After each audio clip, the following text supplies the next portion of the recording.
ഈ മുഹമ്മദ് ശരിക്കും ആദ്യം ജൂതമത കഥകളാണ്.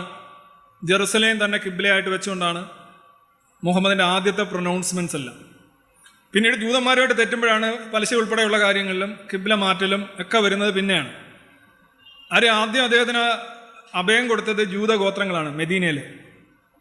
അതിനുശേഷം അവർക്ക് കൂടെ പണി കൊടുത്തിട്ടാണ് പുള്ളി തിരിച്ചു വന്ന് മക്കയും കീഴടക്കിയതിന് ശേഷമാണ് പുള്ളി ബാക്കി കഥകളിലെല്ലാം പുള്ളി പറയുന്ന കഥ, പുള്ളി കേട്ടതും കണ്ടതും ചില കഥകളൊക്കെ അതേ കണക്ക് വരും, ചില കഥകളൊക്കെ ഭാഗികമായി ശരിയായിരിക്കും, ചിലതൊക്കെ തെറ്റായിരിക്കും.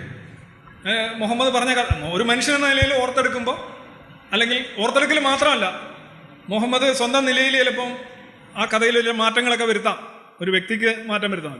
അപ്പം മുഹമ്മദ് പറഞ്ഞ കഥയാണ് ഖുർആൻ. മുഹമ്മദ് പറഞ്ഞ കഥയിൽ എന്തുകൊണ്ടാണ് യേശു വന്നതെന്നുള്ളതും, യേശു ദൈവപുത്രനല്ല, യേശു മരിച്ചിട്ടില്ല, ഒരു പ്രോഫറ്റ് മാത്രമാണെന്നാണ് ഇസ്ലാമിൽ പറയുന്നത്. അതിൻ്റെ കാരണം അന്ത്യപ്രവാചകൻ എന്ന് പറയുന്നതാണ് ഇസ്ലാമിലെ ദൈവം. ഇസ്ലാമിലെ ദൈവം എന്ന് പറയുന്നത് അന്ത്യപ്രവാചകനാണ്. ഇസ്ലാമിലെ ദൈവം എന്ന് പറയുന്ന ആളും അന്ത്യപ്രവാചകൻ്റെ താഴെയാണ് വരുന്നത്. ദൈവം എന്ത് പറയണമെന്ന് അന്ത്യപ്രവാചകൻ തീരുമാനിക്കും. അതാണ് അതിൻ്റെ സെറ്റപ്പ്.